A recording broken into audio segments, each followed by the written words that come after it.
स्वास्थ्य की महिमा और निरोगी शरीर, पहला सुख निरोगी काया, दूसरी घर में माया आदि कई प्रकार से कहावतें और वाक्य भी सुने होंगे, चुटकुले भी सुने होंगे कि शरीर निरोग रहे, मन स्वस्थ रहे और वातावरण समाज और देश के अनुकूल रहे तो हमारा जीवन एक अच्छी जिंदगी में माना जाता है।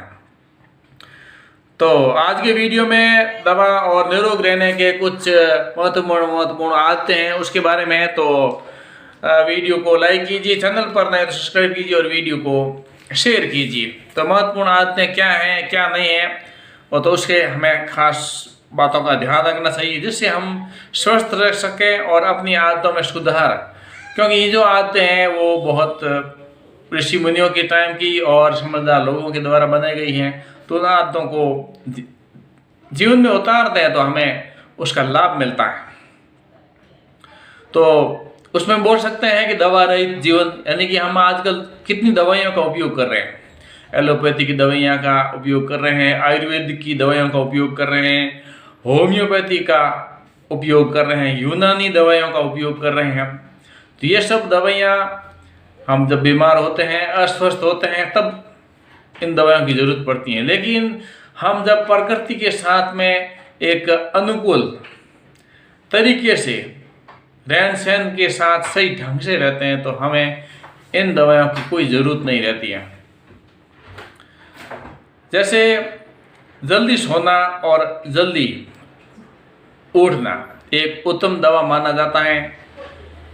पुराने ऋषि मुनि भी बोलते हैं कि ब्रह्म मुहूर्त जो कि सुबह 4 बजे से शुरू हो जाता है, उस समय जब कोई नींद से जागृत होकर के कुछ भी काम करता है तो याददाश्त शक्ति बहुत तेज होती है और उससे हमारा दिमाग भी तेज होता है।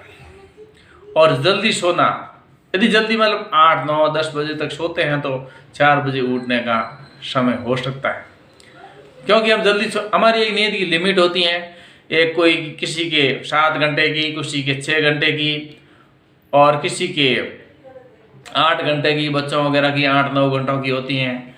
और 25 साल के बाद में 7 घंटे बस है और 50 साल के बाद में तो 4-5 घंटे नींद काफ़ी रहती है।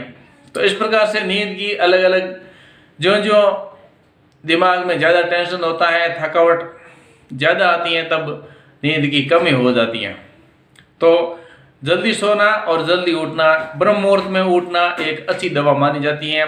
और उसके साथ में जो लेट सोते हैं और लेट उठते हैं वो एक अनुकूल नहीं है। शरीर के लिए आवश्यक है कि जल्दी उठना। उसके साथ ही कुछ भी नाम जप करना, कोई भी मंत्र जाप करना, कोई इष्ट देवता का ध्यान वगैरह, यह भी एक तरह की दवा है, एक तरह का इलाज है जिससे हमारे शरीर के चारों तरफ एक आरोग्य का एक, इसको ओरा बोलते हैं, ओरा ऊर्जा का एक घेरा बन जाता है और उस ओरा में कोई बीमारी, कोई छोटे मोटे विकिरण नहीं घुस सकते हैं।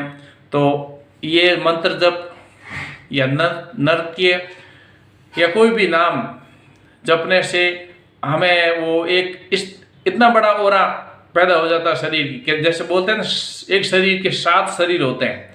तो ये 7 शरीर दिखने को तो एक शरीर है, स्थूल शरीर, लेकिन जो नहीं दिखने वाले हैं वैसे के वैसे 6 शरीर और रहते हैं हमारे।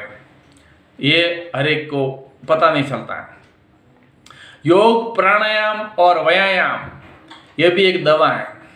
योग साधना, जिसके अंदर प्राणायाम भी कई तरह के होते हैं और योग 108 प्रकार या उसके अलावा भी अलग अलग ऋषि मुनि और संत महात्माओं के द्वारा बने गए, तो वो भी अलग अलग। उसके साथ ही व्यायाम, पीटी, परेड वगैरह, जैसे आर्मी में परेड वगैरह होता है, तो वो भी एक दवा है। ये होना चाहिए, उससे फायदा मिलता है।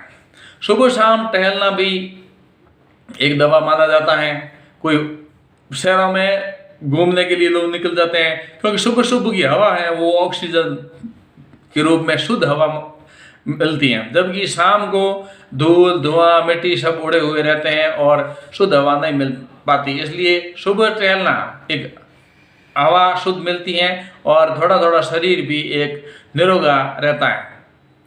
उपवास सभी बीमारियों की दवा है। व्रत और उपवास, यह भी जो पुरानी पद्धति हैं, यह भी एक दवा की काम करती हैं। सूर्य का प्रकाश जिससे विटामिन डी मिलती हैं और छोटे मोटे जो कीटाणु जीवाणु हैं हमारे शरीर खत्म हो जाते हैं और हम स्वस्थ रहते हैं। और पानी, मटके का पानी पीना एक दवा माना जाता है। आजकल जो फिल्टर पानी है उससे कुछ लोग अच्छा नहीं मानते, क्योंकि उसमें जो खनिज तत्व हैं वो नष्ट हो जाते हैं, जबकि जो मटके का पानी है वो एक प्रकृति के अनुकूल होता है, वो बढ़िया रहता है।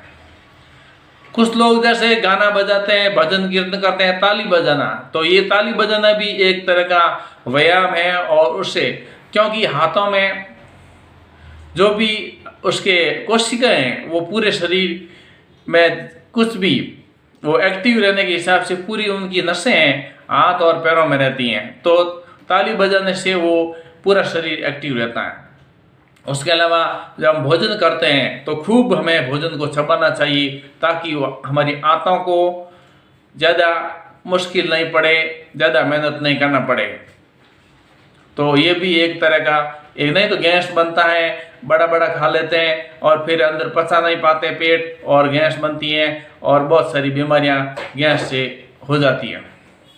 भोजन को अच्छी तरह से चबा कर पानी पीना चाहिए और पानी भी भोजन के 1 घंटे के बाद में पीना है। ऐसा नहीं कि जितना भोजन किया उतना पानी पी लिया, और भोजन से पानी पीना है तो थोड़ा पी सकते हैं, भोजन के साथ में पानी पीना है तो थोड़ा पीना, और भोजन करने के बाद में पानी बिल्कुल नहीं पीना। हाँ, 1-2 घूंट ले सकते हैं, लेकिन 2 गिलास 4 गिलास नहीं पीना, 1 घंटे के बाद में पीना चाहिए। ये स्वास्थ्य के लिए एक नियम रख देना चाहिए।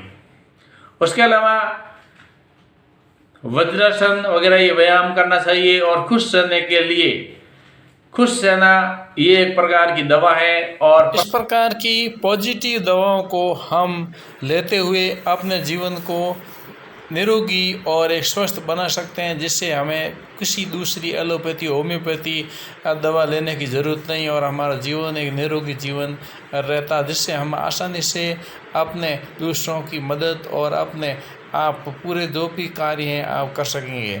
आप मेरे वीडियो को लाइक कीजिए, चैनल पर नए सब्सक्राइब कीजिए और वीडियो को शेयर कीजिए। आज के लिए बस इतना ही। बहुत बहुत धन्यवाद। जय हिंद, निरोगी भव।